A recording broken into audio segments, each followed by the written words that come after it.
Imagine a country with no real footballing pedigree, no famous stars or world-renowned football clubs, suddenly rising up to take on Europe's best and winning it all.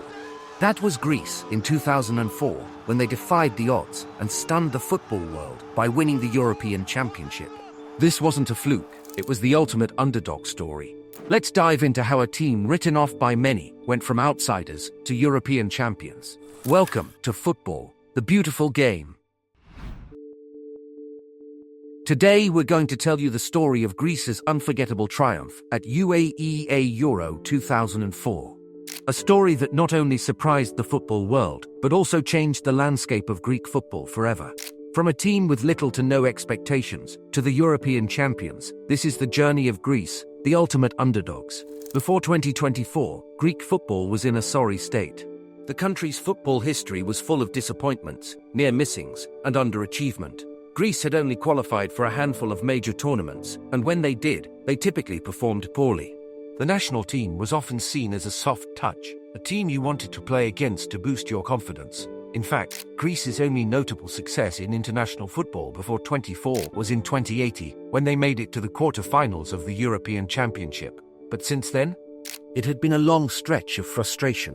In the 2000 European Championship, Greece failed to get past the group stages, and their hopes of qualifying for the 2000 World Cup were dashed after finishing a dismal fourth in their qualification group.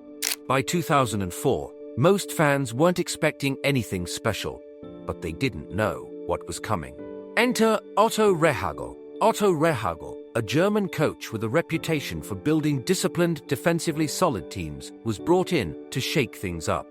Many questioned his appointment at the time. After all, Greece was known for their lack of star power, and Rehhagel's philosophy was centered on a solid defensive structure, something Greece had never been known for. But Rehhagel believed that with the right mindset, anything was possible. Rehhagel's mantra was simple: discipline, organization, and teamwork. He built a squad that wasn't flashy or filled with household names. His focus was on a tactical, well-drilled approach where every player knew their role. He instilled a sense of unity and belief in the team, a belief that they could compete with the best of Europe if they stuck to the plan. Rehhagel's strategy was rooted in a solid defense and quick, clinical counterattacks. His 4-4-2 formation was organized, with two solid banks of four, and his team played with incredible discipline. This was no free-flowing attacking football, it was a defensive fortress. And the key to this system was a solid backline, with players like Trianos Delis, Angelos Charisteas, and Theodoros Zagorakis playing pivotal roles.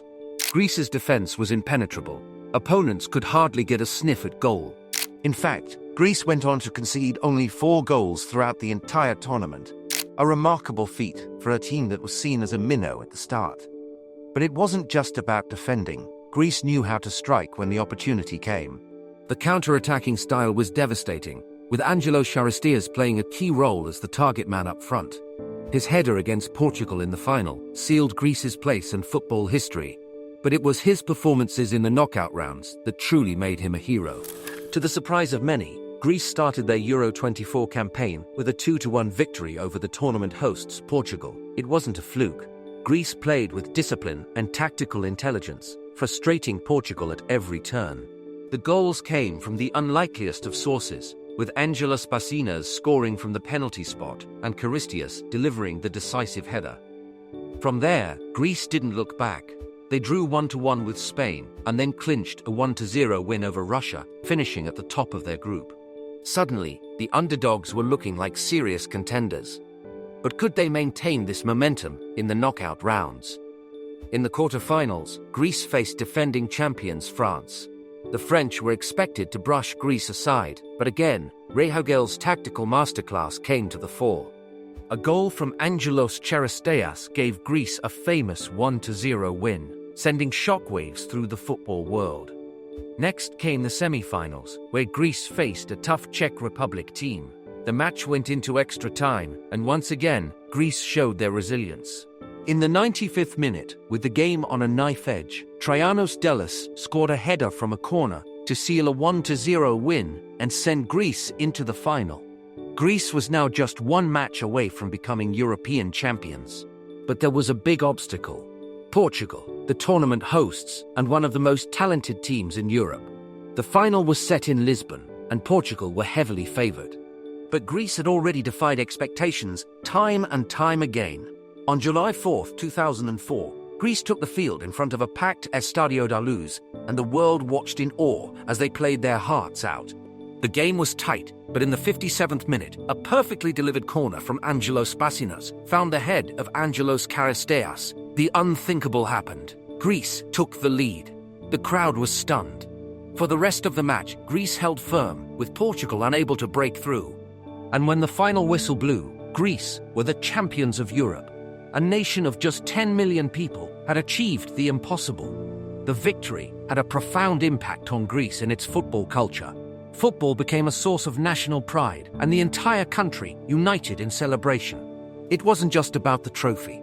It was about the belief that anything was possible.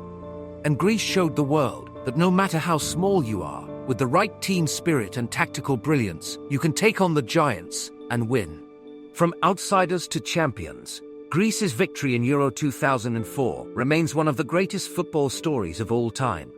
A team of unsung heroes, guided by a coach who believed in them, and driven by a nation's desire to prove themselves. If you've ever doubted the power of football to create miracles, look no further than Greece in 2004.